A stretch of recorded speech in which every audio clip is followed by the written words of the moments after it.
to Jolie Hamilton's oral defense, which I'm very excited to hear and to see, and I'm excited that some students are here to witness it as well. This is a very well done study, and I'm excited for you to see it. So I would describe Jolie Hamilton as a Renaissance woman. She's multi-talented, a fine analytical mind. She's a beautiful writer of both academic and creative work. She's an educator, she's a speaker, and now I just found out she was also a fashion designer. So early on in the proposal, I did ask her to reduce her researcher's relationship to the topic, because I think it was 12 pages. Yeah. But when I did that, I told her and encouraged her to write a creative memoir, because the writing was so engaging. It's like you're also a storyteller, so just that range of talent. And then another story to demonstrate this is, as we got started after the proposal, there was a gap over the holidays when we put in the ethics application, so we couldn't start recruiting. And we got the ethics application back, but it's around Christmas, not a good time to recruit. So I think she had like a 4 to 6 week window where she couldn't do anything. She was a little bummed. And then 4 to 6 weeks later, her and we contact each other. We're going to start getting ready. I'm like, are you doing? She goes, well, at first I was disappointed, but I used that time to write 50,000 word manuscript, and it's now off to the editor, so ready to go. 50,000 words is a master's thesis. So I guess it makes sense that a multi-talented, multi-dimensional, multi-relational woman would be drawn to investigate the polytheistic psyche and polyamory and the archetypal nature of jealousy, which is a universal experience that is universally painful. And as you'll see, Jolie brings her intense trademark curiosity and compassion to this topic. And so now to the descriptions of what Jolie can do and be is scholar, officially, soon. And I just want to mention here, Jolie, you and I had a big debate and confrontation early on in your proposal. And we both were in strong, intense, passionate positions. And we came together and we really met each other, but we said everything out. We did not hold back, but we really wanted to meet the other in the work, and we accomplished that. So I want to say two things. That is what scholarship is really meeting that other and learning. And that's probably one of the best arguments I've ever had. So thank you for that. So you're soon going to hear about this study that is original in topic. It explores a topic that challenges some of our master narratives about what relationship and intimacy is. And it goes straight for the other in jealousy. It goes straight for this challenging experience and really tries to wrestle with it, with people and with the researcher herself. It comes up with some new and unfamiliar terms, but I'll leave that to Jolie, who I'm going to ask now to come up and talk to us about your research.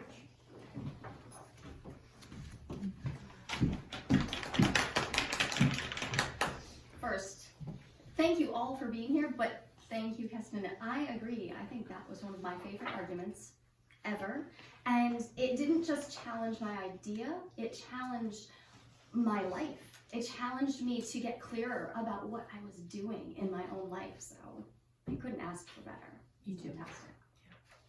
So I thank you all for being here, because talking about this subject is awesome for me, regardless of whether it's my defense or not. My dissertation is titled Triangular Trouble, a phenomenological exploration into the archetypal nature of jealousy in polyamorous individuals. I consider the lived experience of jealousy in the context of polyamory. Polyamory is a relationship style that it welcomes a multiplicity of loves.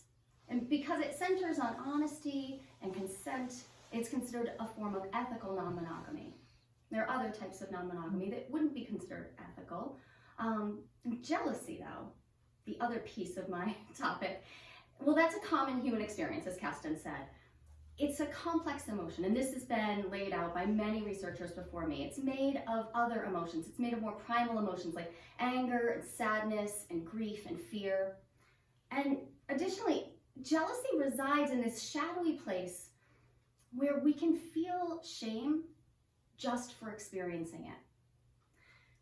Jealousy is a paradoxical thing. It's reviled for how it makes us feel, but it's also cherished by many of us because it can be sort of a proof of our beloved's love for us. A simple definition of jealousy is that it's the feeling of protective hostility that's aroused in us when we experience or even just imagine the loss of a love object. But polyamorous people who invite multiple love relationships into their world, well, they also invite jealousy really explicitly into their life. This made polyamory a really great container to look at jealousy in because it can be so challenging to share those experiences. But how did I choose the topic? Well, like many depth psychological researchers I've talked to, I think this topic chose me way before I chose it. A decade ago, I sought out a translator to make for me a kanji symbol that would encapsulate a phrase given to me by my first polyamorous partner. And the phrase was intensity and passion for all of life. Well, the translator worked with me for a couple of weeks and we went back and forth. We were struggling to find something that fit that. And eventually he called me and said, I have something. It means zeal. I was thrilled and I ran off to the tattoo artist. I had it inscribed on my spine, and it wasn't until 10 years had passed and I wrote the entire concept paper for this dissertation that I realized the utter inevitability of my topic. Zeal, of course, is from the Greek zelos, which means jealousy. There it is. So in choosing my primary research question, I centered jealousy as my topic. Specifically, the question was, how might a depth psychological analysis of experiences of jealousy in polyamorous individuals reveal the archetypal nature of jealousy? But the lack of depth psychological literature exploring ethical non-monogamies led me to consider a secondary research question as well. And that was this: how does a depth psychological understanding of polyamory bring insight into the multiplicity of soul? Well, as the research process unfolded, I was so grateful to have included that secondary question. It centers the topic of polyamory, and the interpretative phenomenological analysis that I had chosen as my method was an ideographic approach. I was tending closely to the way that my participants were making sense of their lives and the way that people shared these tender stories of jealousy with me. It became clear that I couldn't separate out their experience of jealousy from their experience of being polyamorous. The stories of jealousy were woven into the fabric of their relationship style. So the literature review for this study had to range across many fields, including depth psychology on jealousy and relationships, of course, but also anthropological and evolutionary understandings of jealousy, which are more prevalent, the sociological view of polyamory, and texts written by polyamorists themselves. To understand polyamory's place in the history of relationship, I turned first to Stephanie Kuhn's seminal text, Marriage, A Short History. It's about this long, I'm not sure it's a short history, but she dispels the notion that marriage is this fixed, static, stable, unchanging thing that we tend to think of it as. Instead, she found simply that relationships change very quickly to suit the needs of the societies that are changing right along with it. Jung wrote a great essay, though, that helped me a lot, titled The Psychological Marriage, in which he posits one type of relationship that lends itself to the purpose of individuation. And this type of relationship requires participants to engage reflectively in order to meet the psychological tasks that they each are approaching. There seemed to be a striking resemblance, as I did my interviews, between this description that Jung offered and the descriptions that my participants were offering to me, without even being asked specifically about this. Deborah Anapol was a psychotherapist who wrote early and evolving definitions of polyamory in the modern Western cultural context. In her books, Love Without Limits and Polyamory in the 21st Century, Anapol included a brief history of polyamory, as well as descriptions of the benefits and challenges of the relationship style. It's important, I think, to note that Anapol's definitions and the ones that I have built this study on, they apply specifically to a modern North American and European imagination of ethical non-monogamy. To be clear, absolutely clear, the underlying concept of polyamory as a consensual multiple loves, that doesn't belong to the dominant white power structures. We use the word polyamory in this context. Ethical non-monogamy is not ours alone. Alexis Shotwell wrote a crucial paper that titled Ethical Polyamory and Responsibility, in which they draw attention to the many aspects of ethical non-monogamy that align perfectly with depth psychological principles. For instance, Shotwell finds little value in pretending that relationships are happy-go-lucky endeavors, and they privilege complexity and disillusionment as qualities of a relationship. Further, Shotwell's clear that there's no promise of comfort in relationship.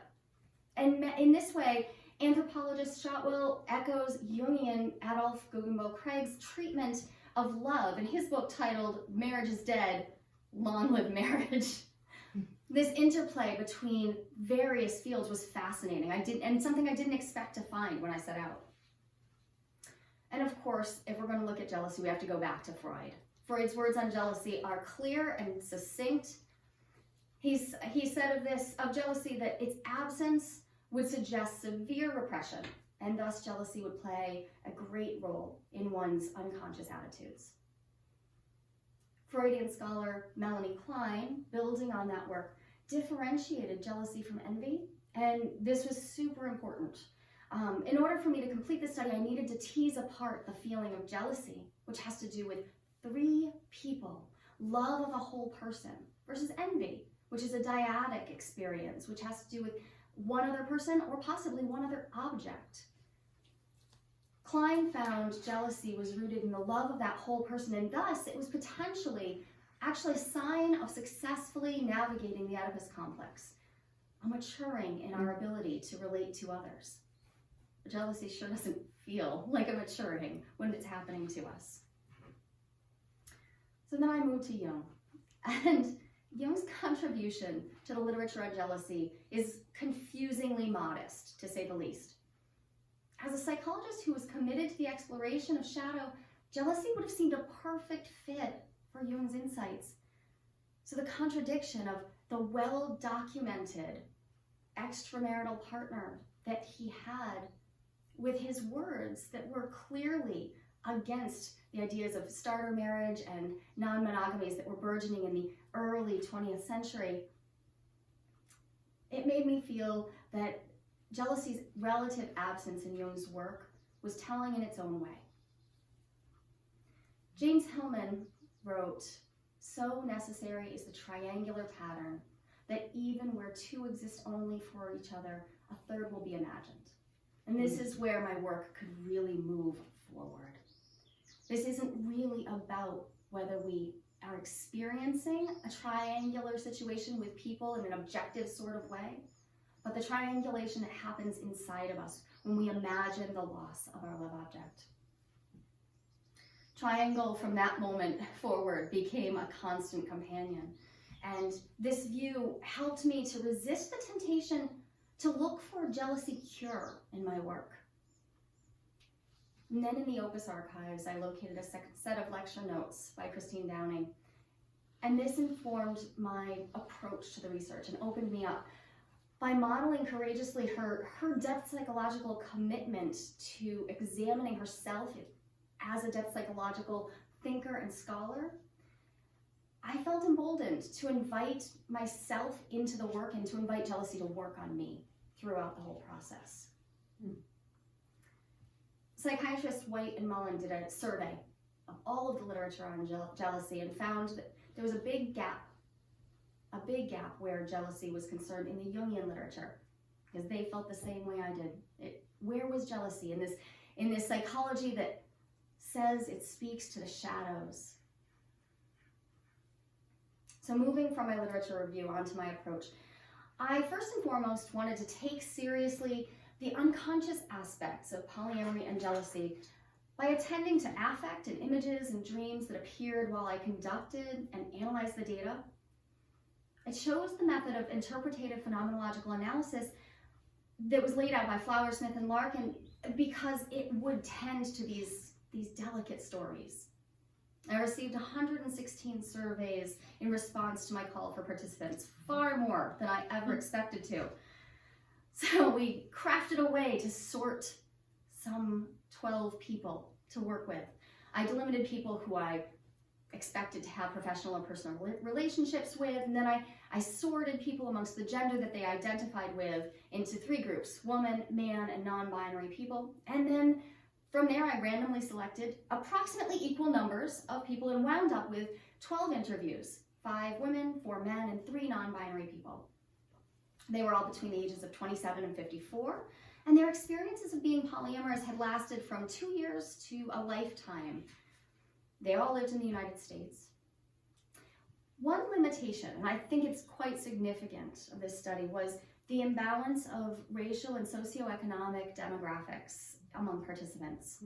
Though I thought I had planned and made an effort to meet this limitation, I fell short. And in future research, I intend to take a more proactive approach, and probably will need to use purposive selection techniques to meet that because it was challenging. I chose IPA, Interpretative Phenomenological Analysis, as my method in order to prioritize that idiosyncratic individual lived experience. The stories I wanted to collect were well held and contained by the IPA steps. Its creators had already established that it was suitable for questions of sexuality. And as IPA is a double hermeneutic, that allowed me as the researcher to facilitate participants sharing their meaning-making process and then layering with that my own meaning-making during the coding and analysis phases of research. Each interview lasted 45 to 75 minutes, and I video recorded them so that I could re-watch and tend to those non-verbal cues that were offered, which were very important, especially as I would listen and try to find the meaning behind the words. The interviews were verbatim transcribed, and I engaged in this re-watching process. The 12 transcripts became a text that I read over and over again, allowing it to suffuse me with its particularities. And eventually, I sifted out 4 superordinate themes from the narratives. There were polyamorous values, polyamory as inherently multifarious, jealousy as a complex emotion, and the archetypal nature of jealousy. There's a common misconception that polyamorous people just don't really feel jealousy. They have this unusual quality of having it just not be an issue for them. Yet the research that I did found that jealousy was in fact present and large, but that the commitment to the polyamorous lifestyle included making a place for working with jealousy. It became part of the communication that was expected in their choices and part of the shared language of the broader community of polyamorous people that they were engaged with. Jealousy, in other words, just became an expected experience, not quite as feared, not quite, though it was still significant. Intense jealousy resulting in violence, coercion, or control, well, that was still understood as antithetical to the set of polyamorous values that were shared across all the participants that were engaged in consensually polyamorous relationships. It's not that they obliterated jealousy. They brought it out of the shadows. I was surprised to find how much, in fact, they were able to bring it out of the shadows. They talked about feeling encouraged by their relationship style, by the community, by the books they read, by the articles that were being posted, by their partners themselves, to engage with jealousy rather than try to sidestep it or transcend it. So the interviews established 4 central values of polyamory. The first was intentionality, the second, multiplicity, the third, compersiveness, we'll get to that word in just a second, and the fourth, liberation. So the first, intentionality, that was displayed by all 12 participants when they described the way that they chose their partners and how they maintained their relationships. 11 of the 12 participants spontaneously described, without me asking, the inevitability of jealous feelings, that they just knew that it would be part of their lives. And so they brought this sense of clarity of purpose and determination to bringing explicit communication about jealousy into their relationships. This intentionality formed a central value in each of their relationships, and it seemed especially valuable to them because as non-monogamists, they're operating outside of the dominant cultural narrative. They created a subcultural container in which their shared value of intentionality and communication could hold them when jealousy became challenging to the point of fatigue. The second value held by all participants was multiplicity. Participants felt that the desire for multiplicity in one's sexual and intimate relationships was normal and did not automatically become a hindrance to their relationships or to the level of intimacy that they could experience. Polyamory brought them into intimate contact with a variety of people with different lifestyles, different communication patterns, people who could see them differently. This made them aware of a sort of interconnectedness that I found fascinating. None of them escaped jealousy, but they all had to feel it tugging from different directions at different times. It complicated their lives, it caused pain, but they were willing to feel jealousy and find creative responses. Several wrote poetry, several wrote lyrics, some had written screenplays and journals in order to manage and deal with, but I think in order to create directly out of the jealousy, it seemed. Most of them reported that they needed to spend time with themselves. They had to deepen their sense of self in order to not fragment or split into different pieces for each partner to view, never quite having to show that darker side of themselves or the more challenged side or the side they just didn't like. It took a lot of intentionality in order to hold their multiplicity in one place rather than split it off into a bunch of places. Now, I didn't ask that question explicitly. That was something they offered to me through their narratives. It was hard to make themselves that visible, and yet that challenge seemed to intrigue them over and over again. The challenge of that was less prominent, though, for people. The longer they had been practicing polyamory, it became a little less prominent, but they all said something to the effect of, I know jealousy can pop up again at any moment. Nobody was tricked into the idea that they had solved it or resolved it. Compersion, the third piece. The third piece is compersion, so compersion is really special to me.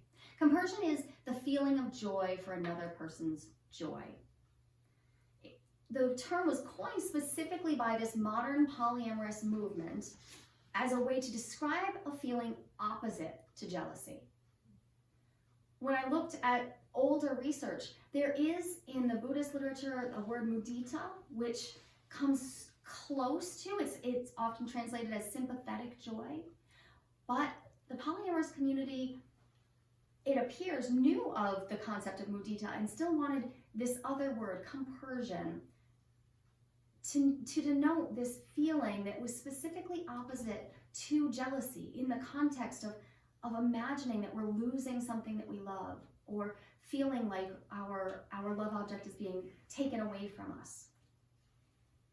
Simply witnessing their partner's joy for some of them brought compersiveness right up. They were right there with it. But every single person who knew of the word, and that was 11 of 12, every single one of them that knew of the word compersion felt that it was really more of a practice and a goal rather than something that would just spring up spontaneously. That was luck when it sprang up, but they could always practice it. And practice isn't about perfection. Practice is about holding this idea. So 11 of the 12 participants described the importance of compersiveness in their sense of being safe in this complicated web of relationships that they've made around themselves. The one person who didn't have knowledge of the concept or the word compersion also struggled the most with anger, sadness, and grief in their relationships. It seemed that without a word for the opposite of jealousy, jealousy took an even greater role in their life. There's nothing to move toward. What would we do without the word happy? Would we be sad all the time? I'm not sure, but freedom and liberation were the fourth polyamorous value that was evident in the interviews. Polyamory is frequently misunderstood to entirely be about sexual promiscuity.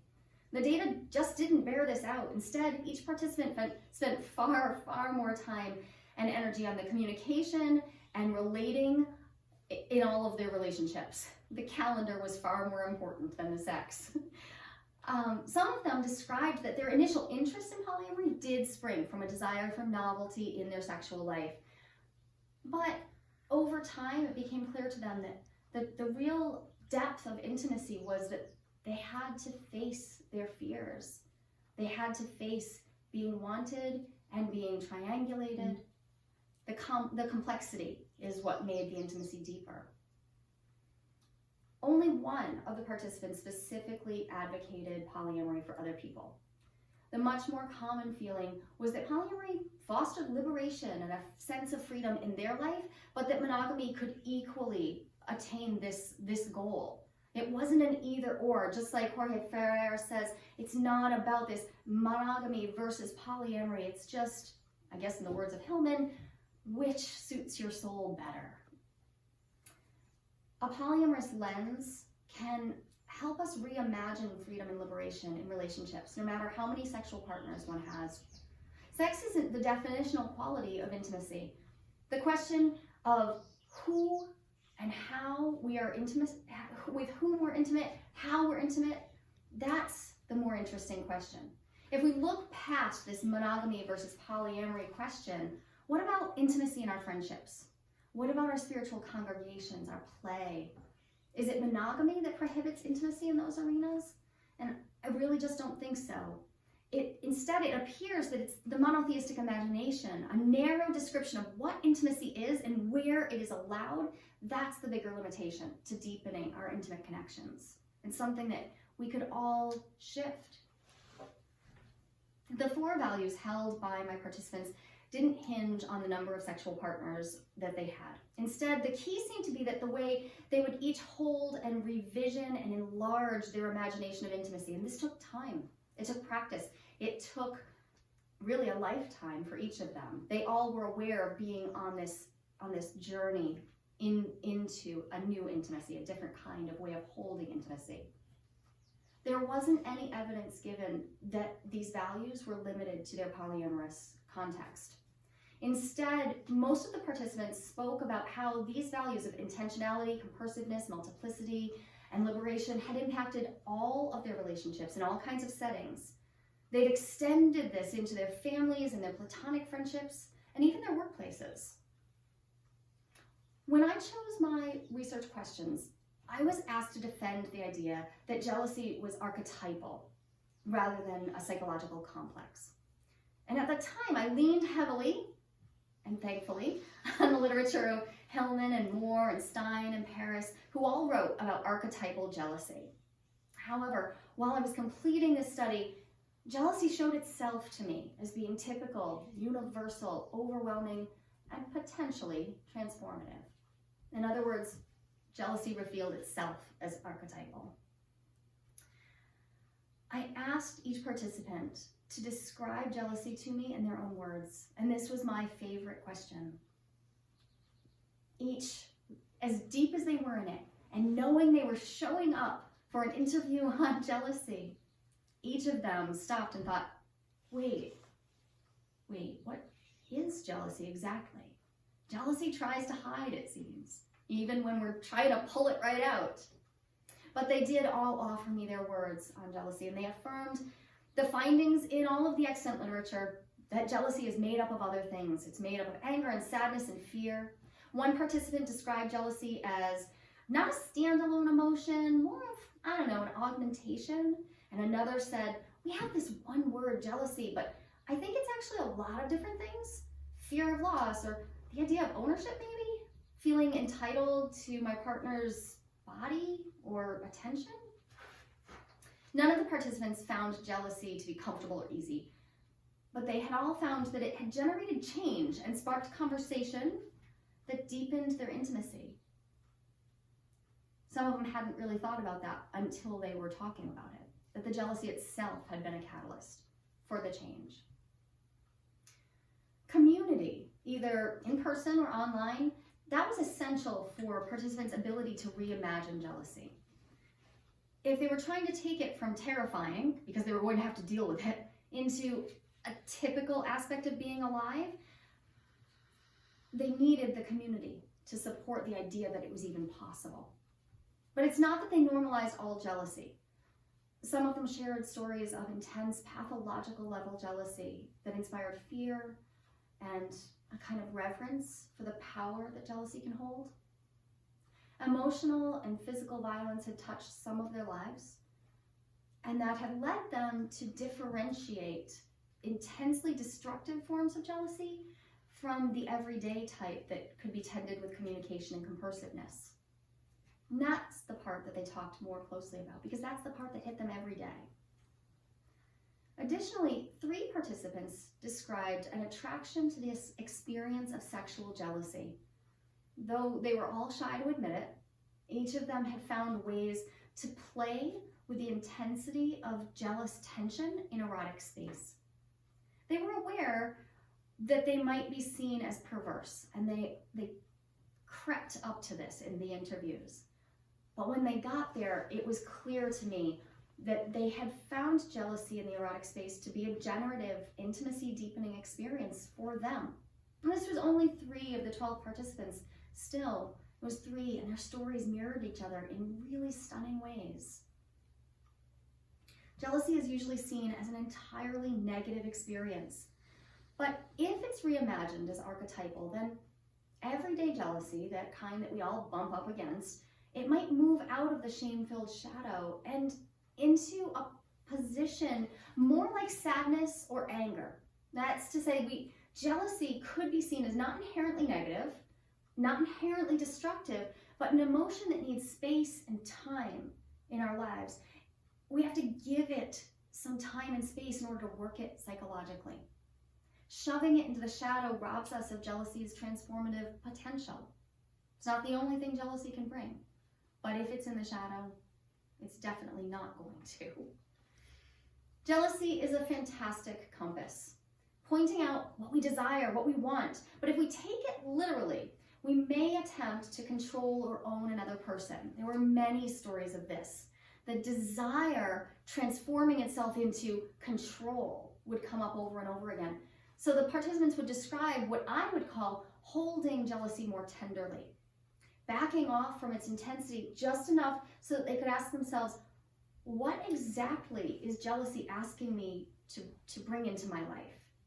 Some of them did this very literally. They would ask that question of themselves, and some of them would instead simply take time for themselves and wait until the intensity had passed and the underlying need or desire had bubbled up. They found across the board that when they did this, jealousy acted as a wonderful warning light, a compass. It pointed them to desires that they didn't realize they had. And that meant that they could ask for things that had nothing to do with sex many times. Sharing meals, playing together, deepening a platonic friendship, or building community. Some of them had built entire polyamorous communities around them, stemming from that initial pain of jealousy. Depth psychological scholars have primarily viewed jealousy in the realm of Hera, this reaction to infidelity that's angry and violent and absolutely decisive in condemning intimacy outside of that marriage bond. My research interviews just made it clear that Hera wasn't the face of jealousy in every case. Given that jealousy is complex, this makes sense. I started looking for other images that might demonstrate these other faces. Jealousy, it turns out, is hidden in almost all of the gods. In Demeter's sadness and fear at the loss of Persephone, jealousy's there. And the shame and sadness in Hephaestus' marriage arrangement. The shame acted out in murderous anger when Ares kills Adonis. The gods are jealous each in their own way. And if we're recognizing the multiplicity of jealousies in our own experiences, it may make it more legible to us. If we assume that all jealousy takes a hieratic stance, if it always looks that way, then we risk assuming that jealousy isn't present in our lives if we're simply not the rageful type. Entering into our jealousy psychologically, we may find that one or the other gods offers us a more specific reflection. The least expected finding of this study was a pattern among the data illustrating different ways of soulful engagement with jealousy, particularly that everyday intimacy stumbling block kind of jealousy. The participants described, each in their own way, their process of working with jealousy. And when I looked over the whole interview text, it became clear that there were 4 steps that they were following. First, they would notice jealousy. So if something's shameful to us, it's hard to notice. So since they were hauling it out a little bit, they would notice jealousy and they would allow themselves to admit that jealousy was present.